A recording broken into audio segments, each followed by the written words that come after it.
JT Show. What's going on, ladies and gentlemen, and welcome to another episode of the Smash JT Show, my weekly episodic adventure discussing divisive issues in the video game industry and beyond sometimes. It airs every Friday. If you're new here, smash the subscribe, hit the like, and without further ado, let's just press start.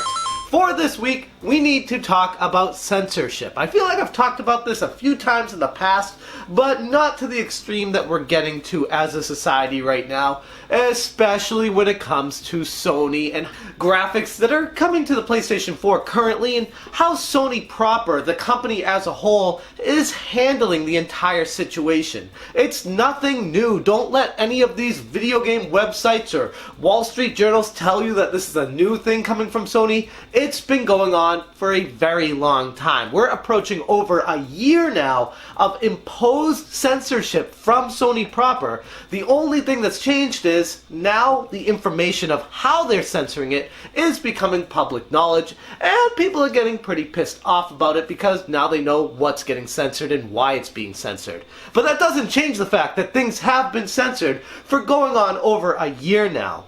Coming from the Wall Street Journal, there was an article written talking about the specifics as to what Sony is censoring and why they're going about censoring these things in video games. According to the Wall Street Journal, a Sony spokeswoman confirmed the company has established its own guidelines so that creators can offer well-balanced content on the platform, and gaming does not inhibit the sound growth and development of young people. All of this is allegedly a result of executives at the company being afraid that the sale of sexually explicit games may hurt the global reputation of Sony themselves. One of their biggest concerns is software sold in the company's home market of Japan, which traditionally has had more tolerance for near nudity and images of young women who might appear underage.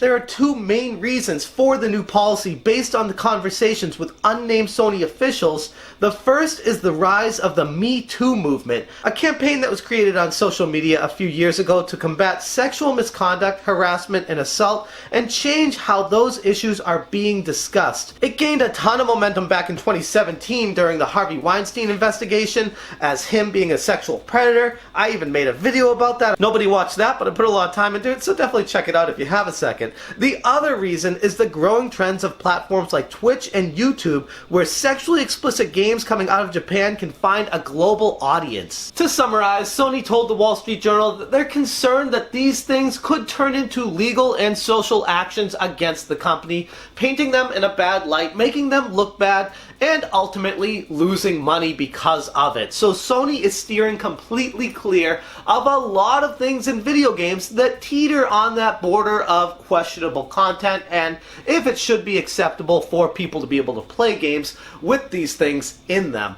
As far as the rest of the game companies that are out there, Nintendo is not censoring a lot of their games right now. Microsoft is not censoring a lot of their games right now. So these games that are coming out on all the platforms and PC as well are not getting censored anywhere except on Sony's platform. They're going above and beyond whatever they need to do to make sure that their content is coming in and not bringing in any questions with it. And there are a lot of problems with that. First off, with this show being as non-biased as possible, I'd like to present both sides of the argument so that it's a fair discussion. As far as Sony's concerned, being a company in the modern era, yes, it is something you need to be weary of. You need to be concerned of these things maybe painting your company in a bad light. We've seen it happen with Steam, with some of these games that have come out to market, and games that haven't even made it to market yet, that were coming to Steam, that were greenlit, and they got a ton of backlash. Now, most of those were due to violence, but it still, at the end of the day, boils down to the same problem of censorship. And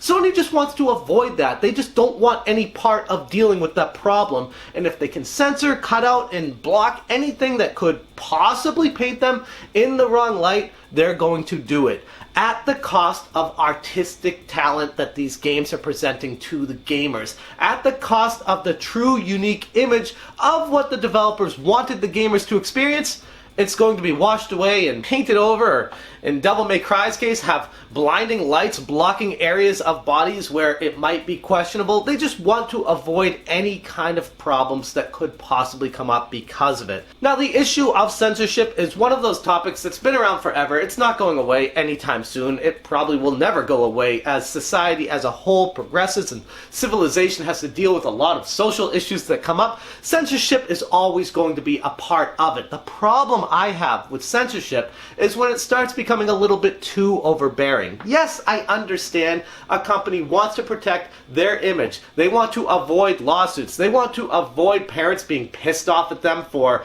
selling games that have questionable content. But at the end of the day, if people look at video games as art, then they cannot be censored. That completely destroys the freedom of the developer and what they want to do.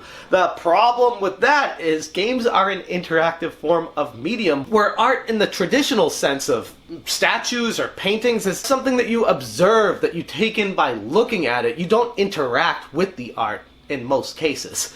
As far as video games, it's a little bit different because of that. And when you start introducing some themes that may be socially questionable in the modern era, especially when it deals with underage girls and nudity and things that are extremely mature and really have no place in gaming, then yes, I can understand where they're coming from. But then if you compare that to Mortal Kombat 11 coming out and Baraka's finishing move, I mean, why is one okay and not the other? A lot of people hear that and say, well, they're completely different. You can't deal with murder and sexual content and say that's the same thing when it comes to censorship. But there is a double standard when it comes to that. That much is clear.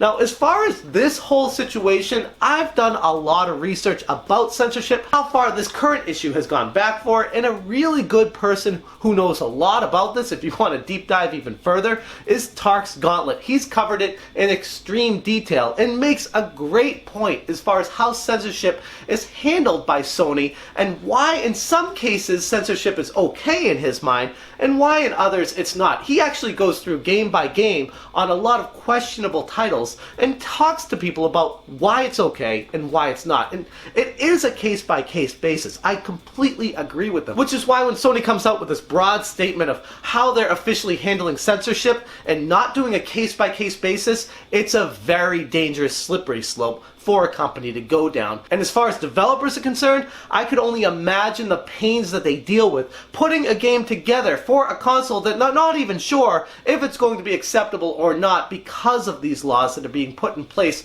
by the company themselves. I do find it ironic, just like Tark said in one of his videos, that Sony is hardcore censoring any material that could be questionable to an audience, so you can't play these games on the PS4 in the original format that they were meant to be enjoyed by the developer. But then you can just go to a porn store and buy a Blu-ray disc and put that into your system and watch a porn. So there's a big double standard as far as Sony's concerned. Yes, gaming is different from movies, but at the same time, I mean, what are we doing here? Are we just appeasing audiences? Are we just telling people, here's some lip service for you because we're trying to do the right thing? But hey, if you want to watch a porn in your Blu-ray player, go ahead and do that because that's not a video game, so it's okay. I don't get that at all. Anyways, that's where I'm going to leave that topic, but I'd be very interested to hear where you guys stand on this censorship by Sony and what you think this is going to mean down the road for them, if they're going to change it all from public pressure, or if they're going to double down, which it seems like they've been doing lately, and completely censor everything that's coming to the platform and make sure that developers are not able to create the games they intend to because they have to worry about what Sony's going to do when they come to actually publishing them. I thought that's what the ESRB was for in the first place, but clearly it doesn't do enough, especially in Sony's eyes. Moving on to the smashing video of the week, I gotta talk about the creator, Alejandro Chavez, who was introduced to me by Ferris Wheel Pro. The first subscriber of his channel. I was the second of this channel. The guy only has like 18 subscribers currently right now, and 2 videos on his channel, but the first one he put out especially was incredible and deserves way more than the under 100 views that he has right now for it. The video talks about leaks and how the press handles leaks and why you can't trust anything that gets published these days, because a lot of the times it's just clickbait, and he goes into reasons why and deep dives into how titles are written to misalign the lies out there with what the reality of the world actually is, just to be able to get people to click on something. It's a fascinating video, pretty quick. You should definitely check it out, and hey, maybe even subscribe to him. I did. And that's where I'm going to leave this week's episode. Again, as always, I want to say a special thank you to all the Patreons listed next to me here. If anybody out there is interested in joining them for as little as $1 per month, I'll put a link to my Patreon right there. And if you enjoy what I'm doing here, you haven't already, smash that subscribe button, the bell for notifications. Well, just hit my shelf there. And if you missed last week's episode, I'll put it right here. That's all I got for you guys today. Thank you so much for watching, and as always, you stay smashing.